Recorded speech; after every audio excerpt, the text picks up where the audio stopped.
What's going on, y'all? What it is. So before I get started, I just want to say happy Valentine's Day to everyone. I hope each and every one of you have a great day filled with nothing but happiness and joy. Now, with all of that said, let's go ahead and slide on this topic. Now, I want to talk about the situation that's transpiring between Monique and her son. And it's just a very sad watch, right? And at the end of the day, I didn't like the response that Monique and her daddy gave. It was just utter BS.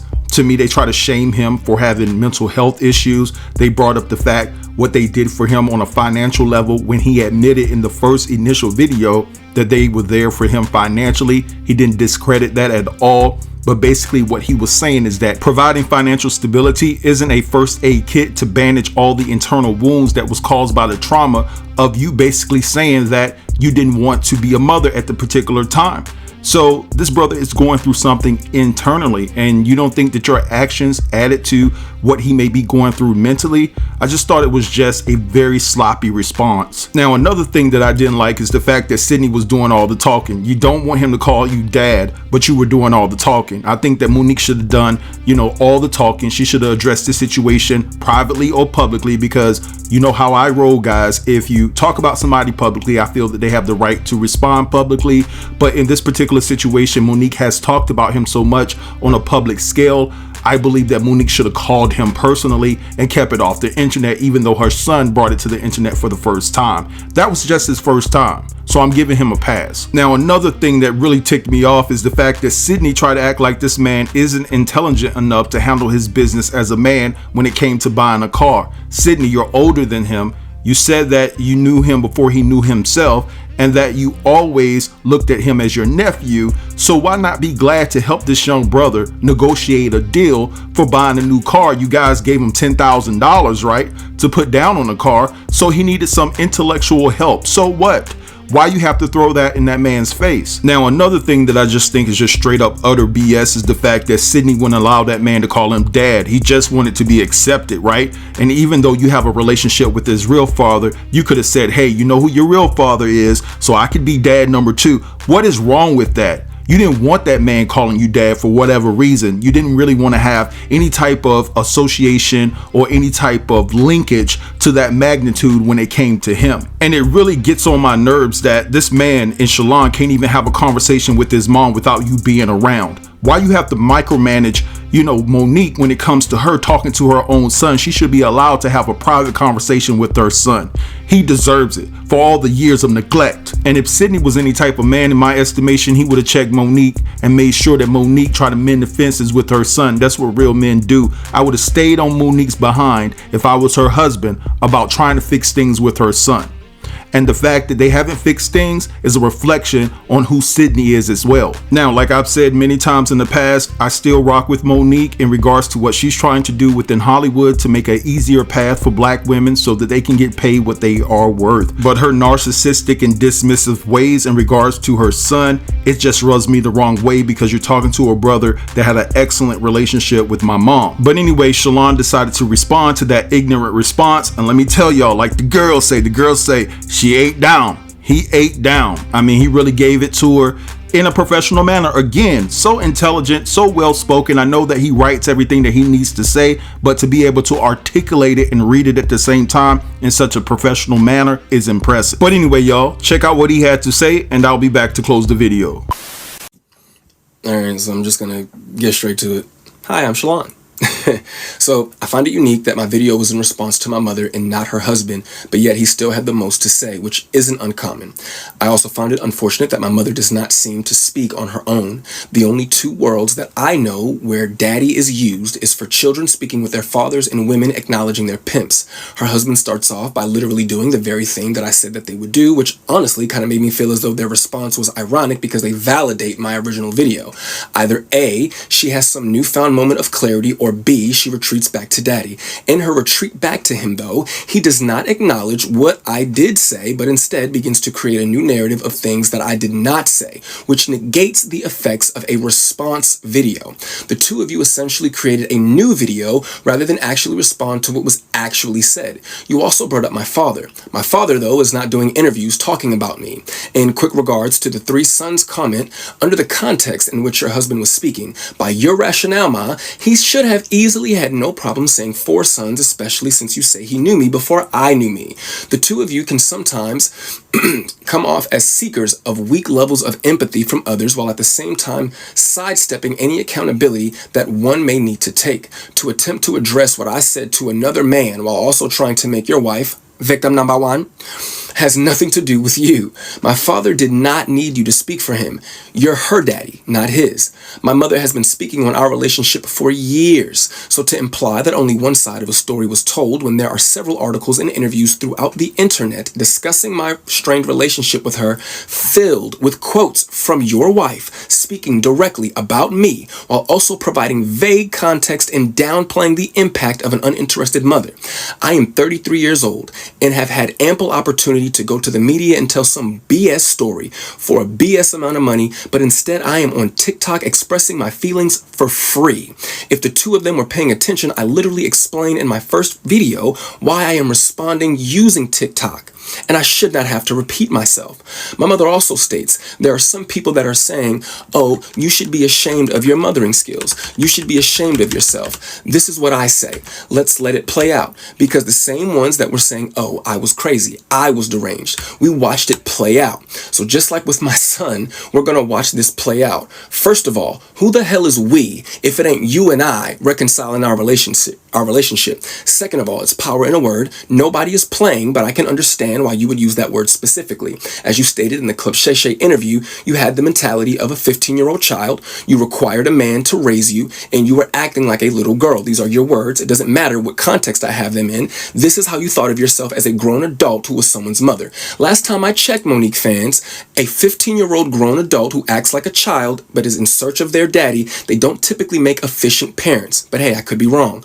On a more serious note, to sit there and allow your daddy to address my mental health in a weak attempt to pass my response off as a moment is disturbing and insulting to those of us who do have mental health issues. The way I presented myself was no different than my mother and her daddy presented themselves when addressing DL Hughley. And her precious sweet babies ate it up. DL is wrong because he's so loud. Mo and daddy are right because they're so calm. But I, for some reason, don't get the same energy. To simply try to call me crazy is dismissive and cowardice. Attacking somebody's mental status is a clear sign that you have zero to stand on. Furthermore, what kind of person still has a text message from their wife's son that is over 2 years old still in their phone saved just for the purpose of re-showing it to him? What I specifically remember about that message is that at the end of it, you said something along the lines of, if you don't respond, I understand. I could care less about what your message was about, but for you to say in the message, if you don't respond, I understand, why was it then that when you and I did speak, after that message was sent, the first question out of your mouth is, hey man, how come you didn't respond to my text message? I found that to be very unique, but I did not need an explanation on how to speak to women or how to listen to women. That was not what that situation was about. My mother showed me how conceited she is in that situation that you were referring to. For a woman to villainize the actions of her son for being a man and a father to his new family simply because she had not heard from him in 2 days, as though her phone was broken and she could not check on me. Because last time I checked, I was a new parent. I didn't get a new house. I didn't go on vacation. I didn't just get a new game system. I had a baby. And in those 2 days that you did not hear from me, I was handling my business as a man and a father. But I'll assume your phone and the phones of those around you were all broken, which I wanted to believe was the reason why you did not respond to a message from your son expressing his concern over some bumps that your grandchild had on her back. You would later make it your business to tell me that you got the message and chose not to respond because her other grandmother is a nurse. Damn the fact that she is also your blood. And shout out to Nana. My baby girl loves her some Nana. The statement about money and then stating, don't let nobody introduce me to you, is not a competent statement to make because it wasn't a complete sentence, nor did the two things correlate with each other. And when did you have the time to introduce yourself to a son that you weren't interested in and didn't do the best job you could do? I'm starting to think that you're not hearing yourself. To address money, you gave me $10,000 for a down payment on a car. Yes, thank you again. Thank you. My girlfriend and I were already prepared to put our money together and get a car. You and your husband called us one day and stated that y'all were going to give us $5,000 for a down payment. We said, okay. You then called us back a day or two later and stated that you would be giving us $10,000 for a down payment on the car. You and him made the conscious choice to give us that money. We did not ask you for anything, but this is an example of a rich person doing something for you. And because this is, an example of a rich person doing something for you because they want to do it for you, but because it doesn't have the desired effect that they want it to have, you are inconsiderate and ungrateful. But let's take it a step further. I eventually would uncover that my mother had left me a UTMA worth $45,000. You never brought that account to my attention. You claim it was because you forgot that you even set it up in the first place, which validates my original point. Who forgets that they invested $45,000 into a child that at that time is the only child? When I was homeless and I called you to help me figure out how to access the account, you said, Shalon, I don't even know what you're talking about. And if I did, why do you think I would help you? After finding out from the Georgia Department of Revenue that they had been sending me mail to 3 separate Georgia addresses, all of which I lived at with you at some point or another. For the life of me, I can't grasp how those letters managed to slip by so many people at 3 different locations. I did, however, eventually get access to the money and the brokerage account that you had set up for me with Morgan Stanley. To be fair, what you put together for me was amazing, especially had I let it sit for a year or two, which made it bittersweet that you wouldn't have wanted to help or even educate me on how to manage what I had. My blowing through that money is all on me, and I have to take my accountability for that, and it's a lesson learned. Sidney stated that the last time that him and I spoke, I wanted to call him Dad. The actual truth is that I wanted to call him Pop. Calling you Uncle Sidney, but my mother calls you Daddy, and the boys call you Daddy. It was getting a little awkward. And yes, for a very short time, I did feel that way about you, but the more things change, the more they stay the same. Oh, Black Jesus.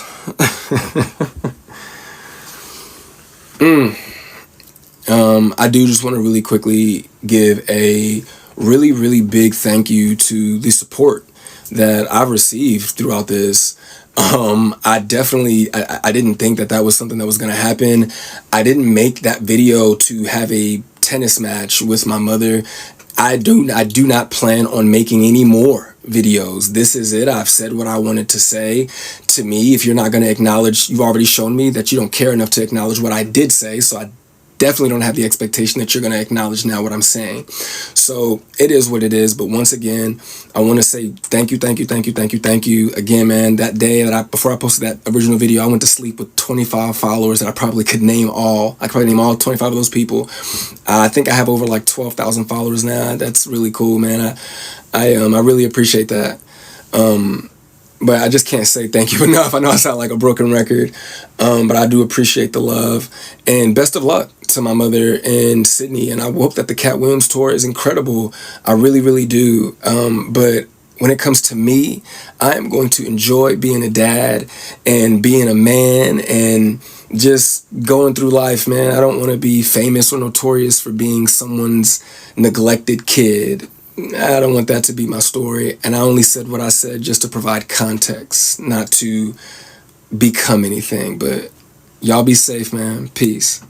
All right, so you guys heard what he had to say, and I really don't have anything to add because this brother attacked it from every angle possible. So I'm really happy that he's standing up for himself while being respectful to his mother. But I need Sidney to take a step back, and I need him to sit down, because right now this is a situation between Monique and her son, and they need the time to try to heal and put forward the effort to mend this relationship. You don't have anything to do with this. Now, another thing that I want to add before I close this video is the fact that on yesterday, Sidney talked about the relationship that him, Monique, and Shalon's father have. They seem to be in a good place. But honestly, if I'm Shalon's father, I'm checking Sidney. Don't talk about my son. Don't talk about him.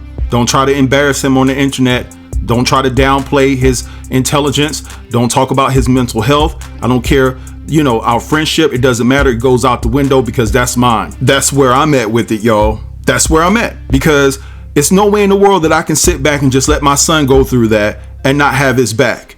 Now, I'm not saying that the father should come to social media. Maybe he needs to call Sidney and check him behind the scenes. But if he did come to social media, I don't blame him, because Sidney tried to embarrass his son on a social media platform. Why not bring your ass to social media and check Sidney because of the love that you have for your son? I don't care what your son has done in the past. I know that Sidney said that he didn't know how to talk to his mom, but he didn't say that he cursed his mom out. I know that Sidney alluded to the fact that he's gotten very sassy with his dad, said some things to him, but he didn't say that he cursed his dad out.